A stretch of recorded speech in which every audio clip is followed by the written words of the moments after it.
আমাদের শহরের এক কোণায় এমন একটি ঘড়ি আছে যার কাঁটাগুলো হারিয়ে গেছে, কিন্তু ঘড়িটা আজও টিকটিক করে চলে।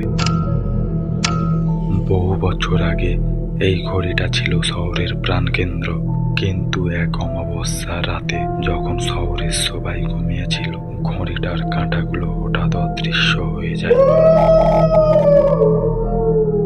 সবাই বলেছিল এটা কোনো জাদুকরের কাজ,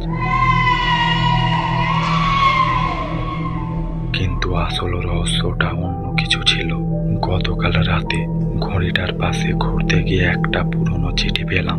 তাতে লেখা ছিল, ঘড়ির কাঁটা নয়, সময়টা হারিয়ে গেছে, আর সেটা পেতে হলে প্রতি অমাবস্যায় একটি করে কাঁটা খুঁজে বের করতে হবে। আজ আর এক অমাবস্যা। আমি জানি না এই ঘড়ির কাঁটাগুলো কোথায় আছে, কিন্তু আমি আজ রাতে বেরিয়ে পড়ব সেই কাঁটাগুলোর খোঁজে।